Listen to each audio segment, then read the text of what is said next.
பக்தியுடன் வரவேற்கின்றது ஸ்ரீநாத் பக்தி மீடியா.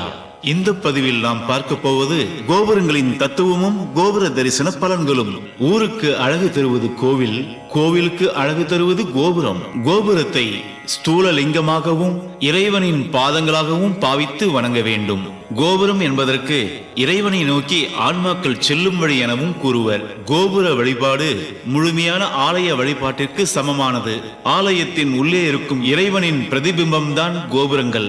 ஒரு ஆலயத்தின் கோபுரமும் விமானமும் எவ்வளவு தூரத்திற்கு தெரிகிறதோ அவ்வளவு தூரமும் கைலாச பிரதேசம் என போற்றப்படுகிறது. இதனால் தான் பல மன்னர்கள் திருக்கோவில்களில் மிக உயர்ந்த கோபுரங்களை கட்டினார்கள். கோபுரங்களில் முதலாவது கோபுரம் துவார சோபை எனவும், இரண்டாவது கோபுரம் துவாரசாலை எனவும், மூன்றாவது கோபுரம் துவார பிரசாதம் எனவும், நான்காவது கோபுரம் துவார ஹர்மியம் எனவும், ஐந்தாவது கோபுரம் மகா மர்மயதை எனவும் பெயர் பெறும். இதில் ஐந்தாவது கோபுரமே மகா கோபுரம் எனவும் ராஜ கோபுரம் எனவும் சிறப்பு பெயர் பெறுகிறது. பொதுவாகவே மகா கோபுரம் எனப்படும் ராஜகோபுரமே கோவில்களில் காணப்படும்.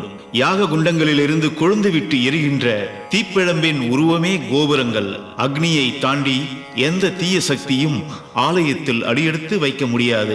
இந்த நம்பிக்கையே கோபுரங்கள் உருவாக காரணமான கோபுர தத்துவமாகும். கோபுர தரிசனம் கோடி புண்ணியம், கோபுர தரிசனம் பாப விமோச்சனம். ஆலய வழிபாட்டிற்கு செல்ல முடியாதவர்கள் கூட தூரத்திலிருந்து கோபுர தரிசனம் செய்தாலே ஆலய தரிசனம் செய்த முழு புண்ணியமும் கிடைக்கும். இந்த கோபுரங்களை தரிசிக்கும் காலத்தை பொறுத்து நமக்கு வெவ்வேறு நன்மைகளை தருகிறது. காலையில் கோபுர தரிசனம் செய்தால் நோய்கள் குணமாகும்.